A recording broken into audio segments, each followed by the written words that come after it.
Hello everyone, बहुत बहुत स्वागत है आप सभी का आपके अपने चैनल से क्लासेस बाय सुनीता सिंह में। मैं हूं सुनीता सिंह और आज हम लोग अपने वीडियो में बात करने वाले हैं बिहार बोर्ड मैट्रिक एग्ज़ाम के सिलेबस के बारे में। जो 2021 में एग्ज़ाम देंगे उनके लिए ये वीडियो बहुत इंपॉर्टेंट है, इसलिए वीडियो को पूरा देखिएगा, पूरा वॉच कीजिएगा ताकि सही बातें आपके सही से समझ में आ जाएँ और आपके प्रिपरेशन में कहीं कोई परेशानी नहीं आए। तो चलिए वीडियो में आगे बढ़ते हैं। अगर आप मेरे चैनल पर नए हो तो मेरे चैनल को सब्सक्राइब करके बेल आइकन को प्रेस करना बिल्कुल नहीं भूलें, ताकि आपको जब भी मैं कोई अपडेट डालूं या वीडियोस डालूं तो आपके तक नोटिफिकेशन पहले पहुंचे और उसे आप देख सकें। तो चलिए आगे बढ़ते हैं अपने वीडियो में, जो बात है वो जानते हैं। तो बिहार बोर्ड में जो इस 2021 में एग्ज़ाम होने वाला है उसके सिलेबस में चेंज कर दिया गया है, सिलेबस को रिड्यूस किया गया है। जैसा कि आप जानते हो कि सीबीएसई ने तो अपने सिलेबस को 30% रिड्यूस किया ही था, तो बिहार बोर्ड भी क्यों पीछे रहता, उसने भी अपने सिलेबस को रिड्यूस किया और अपने स्टूडेंट को किया पढ़ाई करना आसान। तो जानते हैं सिलेबस में आखिर रिड्यूस क्या गया है, ये देखते हैं हम लोग। अब हम लोग जानेंगे। तो देखिए, सबसे पहले कि क्या किया गया है, प्रावधान क्या है वो जानते हैं हम लोग, है ना। देखिए, अब देखिए, स्कूल की शिक्षा और साक्षरता विभाग वाले अगले सप्ताह संशोधित सिलेबस जारी करने की तैयारी में है। इसके तहत मैट्रिक में गणित और विज्ञान के विषयों में पूरे चैप्टर नहीं हटाए गए हैं। ध्यान देने की बात है आपके लिए कि क्या किया गया है, गणित और विज्ञान, जो बच्चे लोग सोचते हैं कि पूरी तरह से सिलेबस को हटा दिया गया, तो वैसा कुछ नहीं है। गणित और विज्ञान के विषय में पूरे चैप्टर नहीं हटाए गए हैं। इनमें सब चैप्टर में कटौती की गई है, चैप्टर्स में कुछ कटौती कर दी गई, यानी कि जो चैप्टर के अंदर जो आप टॉपिक्स पढ़ते हैं उस टॉपिक को रिड्यूस किया गया है। ऐसा नहीं कि किसी चैप्टर को पूरी तरह से उठा के हटा दिया गया है, ऐसा नहीं किया गया है। चैप्टर को छोटा कर दिया गया है। चैप्टर में जितना जैसे आप टॉपिक्स पढ़ते हैं, एक्सरसाइज 1.1 ऐसे करके आता है, वो घटाया गया है। जो नेसेसरी है वो रखा गया है। दोनों ही विषयों में वैसे टॉपिक जिसे घर पर खुद से पढ़कर समझा जा सकता है, छात्र छात्रा अपने से समझ सकते हैं, हम आसानी से समझ सकते हैं, उनको छोड़ दिया गया। लेकिन वैसे कुछ टॉपिक जो छात्र लोग अपने से घर पे नहीं पढ़ सकते हैं, अपने से नहीं समझ सकते हैं, बिना किसी के समझाए आसान नहीं है उनके लिए समझना, उन सभी विषयों को हटाया गया है। बात आई समझ में? क्या आप लोग को सुविधा दी गई है? वैसे टॉपिक्स जो बच्चों को बिना टीचर्स के समझ में नहीं आएंगे, बिना स्कूल गए नहीं समझ में आएगा, वैसे सब्जेक्ट, वैसे टॉपिक को रिड्यूस कर दिया गया है। जैसे कि देखिए, एग्जांपल लीजिए आप, जैसे मैट्रिक में आप जानते हैं कि आपके गणित में जो सवाल को सॉल्व करते हैं आप, तो उसके लिए डिफरेंट मेथड होते हैं। तो उसमें जो मेथड, जैसे मान लीजिए कि आप लीनियर इक्वेशन का सवाल सॉल्व करते हैं, उसमें क्या होता है, क्रॉस मल्टीप्लिकेशन मेथड होता है। तो उस मेथड को हटाया गया है क्योंकि उसको समझने में थोड़ा सा किसी का ज़रूरत पड़ता है। जैसे देखिए, यहाँ मैं दिखा रही हूँ आपको, देखिए ध्यान से। किसी भी गणित को हल करने के लिए छात्रों को एक और तरीका आना ज़रूरी है। मतलब किसी भी सवाल को सॉल्व करते हैं आप, तो उसमें एक ना एक तरीका आपको आना चाहिए।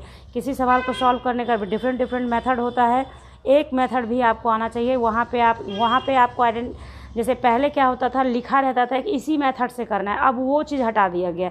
मतलब आपको सवाल बनाना है, ज़रूरी नहीं है कि उसी मेथड से आप बनाएंगे। जैसे देखिए, विलोपन विधि से गणित के सवाल हल करने से छात्र छात्राओं को कम समय में ज़्यादा पढ़ना पड़ेगा और वो आसानी से परीक्षा में सवाल के जवाब दे सकेंगे।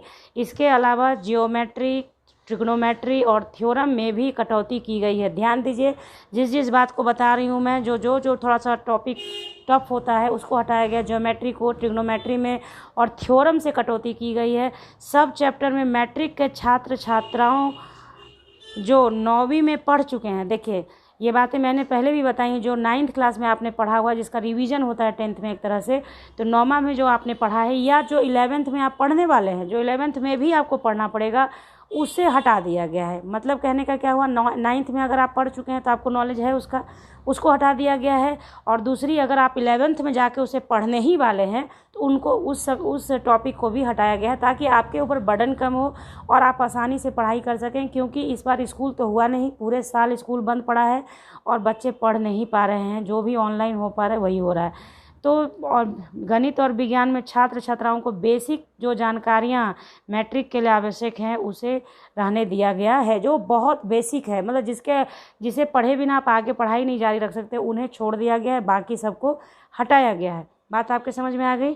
क्या हटाया गया है, क्या छोड़ दिया गया है? ऐसा नहीं है कि किसी को पूरी तरह से हटा दिया गया है, टॉपिक को थोड़ा थोड़ा रिड्यूस किया गया है। मैंने आपको बता दिया क्या क्या रहने दिया गया है।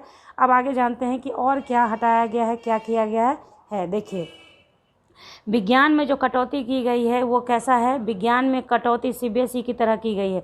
जैसे सीबीएसई ने अपना सिलेबस रिड्यूस किया है, उसी तरह से जिस प्रकार 30% पाठ्यक्रम में कटौती की है सीबीएसई ने, उसी के आधार मानते हुए मैट्रिक में साइंस में 40% की कटौती गई है। आप लोग को 10% ज़्यादा ही कटौती कर दिया गया है। जो भी कठिन सब चैप्टर एप्लीकेशन है उन्हें हटाया गया है। Fleming left right hand rule नियम को छोटा किया गया है। मानव नेत्र, उसके रंग वगैरह में सिर्फ मानव नेत्र ही पढ़ना होगा। मतलब समझ रहे हैं बात को आप? सिलेबस बहुत कम कर दिया गया कि आपको कम से कम पढ़ना पड़े और आपके एग्जामिनेशन अच्छे से जाए। फिर देखिए, जिन विषयों को वे आगे पढ़ेंगे उसे हटाया गया है। इसके अलावा समसामयिक बीमारी, प्रदूषण समेत अन्य टॉपिक को रखा गया है। अब देखिए, बीमारी और प्रदूषण से रिलेटेड टॉपिक है तो वो आप खुद से भी घर पे पढ़ेंगे तो आप उसको तैयारी पूरा कर सकते हैं, उसमें कोई परेशानी आपको नहीं होती है। तो यहाँ पे आपने देखा कि सिलेबस में, आपके विज्ञान के सिलेबस में क्या हटाया गया है। और भी कुछ अपडेट आएंगे सिलेबस से रिलेटेड तो वो मैं आपको दूंगी, इसलिए मैंने कहा है आप मेरे चैनल को सब्सक्राइब करके जुड़ जाएं मेरे साथ, ताकि आपको जब भी मेरे पास जैसे ही कुछ आएगा मटेरियल मैं आपको दूंगी।